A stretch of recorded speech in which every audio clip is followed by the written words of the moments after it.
Friends, welcome to Telangana పల్లె రుచులు. నానమ్మ ఇవాళ ఏం కర్రీ? ఎల్లం బోటి. నానమ్మ దీన్ని ఎలా చేస్తారు?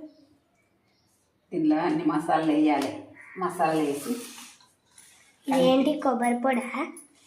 అది ఉల్లిగడ్డ పేస్ట్, అది ఇది అల్లం ఎల్లిపాయ, ఇవి మిరపకాయలు, ఇది కొత్తిమీర, ఇవన్నీ లేసి ఉడికట.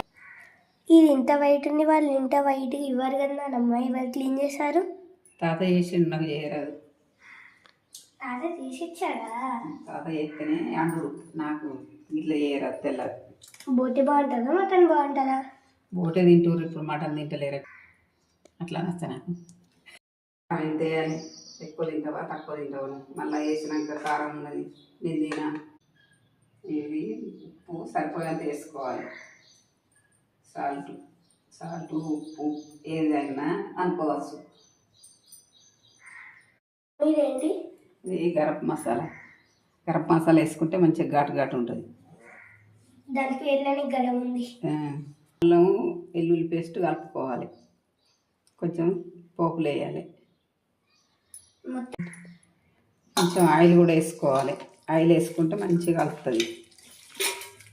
దాల్చిన చెక్కను లవంగాలు, ఇక తర్వాత మిర్చి,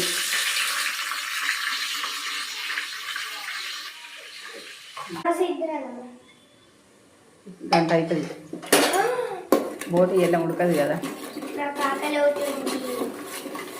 ఆకలి అయితే సిలిండర్ అయినా ఏమన్నా మంట పెట్టాలి.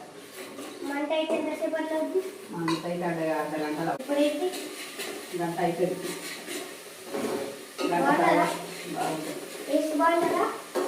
తిన్నాక చూడాలి టేస్ట్.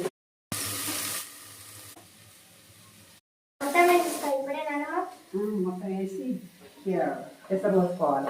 అంటే నీళ్ళు, వాటర్ అట్లా అంటే నీకు తెలుసు. నీళ్ళు అంటే నాకు తెలుసు. ఇప్పుడు బోటి అయితే రెడీ అవుతుంది ఫ్రెండ్స్. మా ఛానల్ సపోర్ట్ చేయండి ఫ్రెండ్స్.